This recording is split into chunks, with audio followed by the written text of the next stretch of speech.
Setelah kemenangan melawan China, perjalanan timnas Indonesia di putaran ketiga kualifikasi Piala Dunia Zona Asia akhirnya mencapai akhir. Jepang, satu-satunya negara yang berhasil mencuri poin penuh di GBK, akan menjadi lawan Indonesia di matchday pamungkas. Justin Hubner dan kolega akan bertamu ke Suita Stadium Osaka. Pertandingan matchday ke-10 ini memang terasa penting tak penting. Jepang sudah dipastikan lolos ke Piala Dunia 2026. Sementara Indonesia berhasil mencapai target minimum yaitu lolos ke putaran keempat babak kualifikasi. Lantas, seperti apa kira-kira laga ini akan berjalan? Simak video ini karena Starting 11 Moment kali ini akan menyajikan preview antara Jepang versus Indonesia. Stay tune!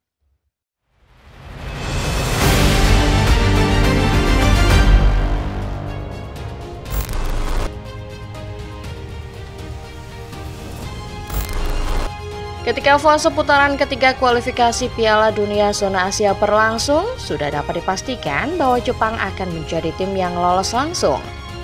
Grup C secara matematis adalah grup yang cukup berat. Tapi buat Jepang yang sudah langganan Piala Dunia, negara-negara seperti Arab Saudi, Australia, China, Bahrain, bahkan Indonesia bukanlah halangan berarti. Tiket menuju Piala Dunia 2026 sudah berada dalam genggaman anak asuh Hajime Moriyasu sejak matchday ke-7. Kemenangan 2 gol tanpa balas Jepang atas Bahrain menjadikan Samurai Biru tim pertama yang lolos ke Amerika Serikat, Kanada, dan Meksiko setelah tuan rumah. Praktis sisa laga di grup C harusnya cuma jadi semacam fun football buat Jepang. Jepang sendiri lolos dengan catatan begitu mengesankan. Takefusa Kubo dan kolega mengemas 19 poin dari 7 laga ketika mereka mendapatkan tiket menuju putaran final Piala Dunia 2026. Sebuah raihan angka yang tidak terkejar oleh Australia di urutan kedua yang kala itu cuma mengumpulkan 11 angka. Kendati demikian, Hajime Moriyasu menegaskan bahwa anak asuhnya tidak cuma mau lolos ke Piala Dunia. Bagi Jepang, menjaga martabat mereka sebagai bangsa yang kuat adalah sesuatu yang penting, termasuk dalam hal sepak bola. Untuk itu, meski sudah memastikan tiket lolos, Jepang tetap mencari kemenangan di laga tersisa.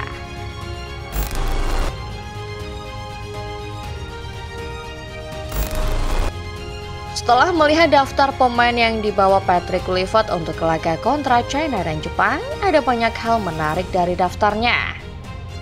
Kehadiran banyak bintang Liga 1 Indonesia seolah memberi kesan bahwa Kluivert adalah orang yang ramah pemain lokal. Kepercayaan itu pun dijawab dengan impresif oleh para pemain tersebut di atas lapangan. Laga kontra China memberi bukti bahwa talenta lokal bisa juga bersinar asalkan mendapat kesempatan dan taktik yang pas. Tercatat ada Ricky Kambuaya, Beckham Putra, Rizky Ridho, hingga Yaakob Sayuri, bintang-bintang lokal yang unjuk gigi. Sempat pula ada sedikit cameo alias pertunjukan penampilan beberapa bintang liga lokal lain seperti Stefano Lillipali dan Ramadan Sananta. Di laga lawan China, mau tak mau Kluivert harus mengeksplorasi opsi yang ada. Ketiadaan Marcelino Ferdinand dan Martin Pas membuat pelatih asal Belanda memberi Ricky Kambuaya dan Emil Audero menit bermain. Kasarnya ini adalah eksperimen terpaksa. Tapi eksperimen itu nyatanya memberi jawaban yang positif. Nah, karena ketika berkunjung ke Osaka, status Indonesia sudah dipastikan lolos ke ronde keempat, mungkin ini saatnya Kluivert melakukan eksperimen tanpa sebuah keterpaksaan. Ada banyak pemain yang belum ia coba mainkan di level tertinggi. Mungkin laga kontra Jepang adalah momen yang tepat untuk menjajal mereka. Sebagai contoh, Kluivert bisa memainkan Mads Hilgers. Andai kata pertandingan yang dimainkan adalah laga hidup mati, maka sudah pasti trio Ridho J. Hubner tidak akan tergantikan. Namun dengan situasi seperti laga kontra Jepang, Hilgers bisa jadi pilihan untuk mengetahui sejauh mana chemistry yang ia punya dengan tim. Dan siapa tandem yang paling cocok di lini belakang. Rafael Struijk juga bisa menjadi tandem menarik buat Ole Romani. Striker Brisbane Roar sejatinya adalah andalan timnas. Namun di laga melawan China, Struijk tidak dimainkan. Di Osaka, pemain 22 tahun bisa jadi opsi lain sebagai variasi untuk lini depan.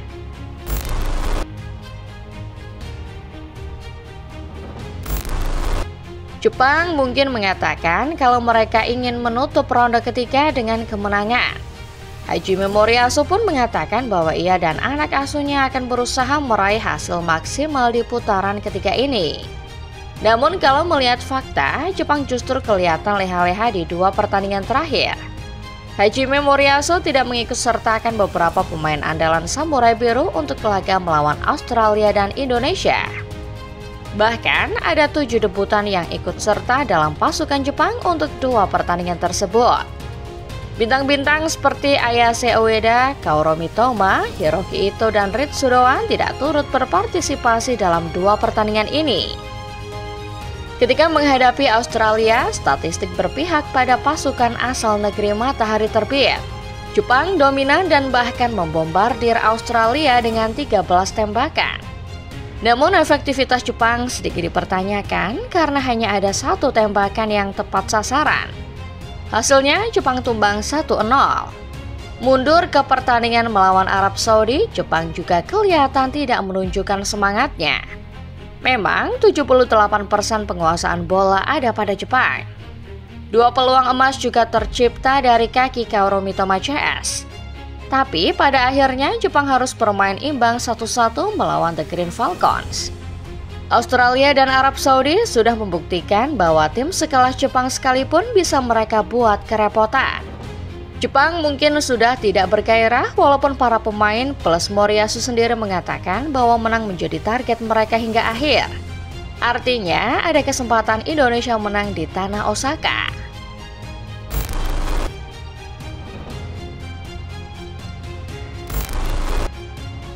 Tiket menuju ronde keempat sudah dalam genggaman. Bahrain dan China juga tidak bisa lagi mengejar skuad Patrick Kluivert. Namun kepada awak media, PSSI dan Timnas Indonesia mengaku masih ada target khusus dalam lawatan ke Osaka. JICS hendak memberikan yang terbaik dalam laga melawan Samurai Biru nanti. Kekalahan 4-1 di GBK memberi pelajaran penting bahwa Jepang yang langganan Piala Dunia punya kualitas jauh di atas timnas kita. Namun Indonesia di bawah besutan Patrick Kluivert sudah jauh berkembang. Kluivert berhasil menciptakan taktik yang lebih adaptif untuk memberi Indonesia 6 poin dari kemungkinan maksimal 9 poin di bawah besutannya. Sumarji, manajer timnas Indonesia mengungkapkan kalau target Indonesia ketika bertamu ke Jepang adalah mencuri poin. Sementara itu, Erick Thohir tidak menyebut secara spesifik apa yang PSSI inginkan dari timnas.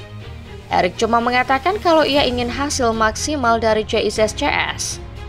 Bicara statistik di atas kertas, sulit bagi Indonesia memenangkan pertandingan melawan Jepang. Apalagi tidak ada lagi keharusan menggondol 3 poin dalam lawatan ke Suwita Stadium nanti.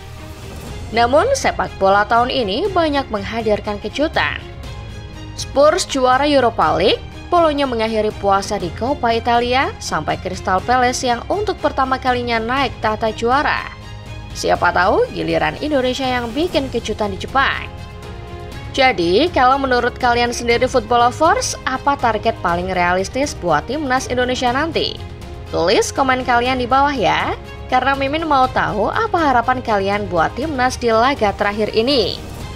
Terima kasih sudah menonton, jangan lupa like dan share kalau kalian suka pembahasannya.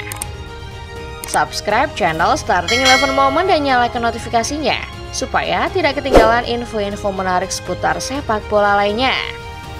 Sampai jumpa di video berikutnya.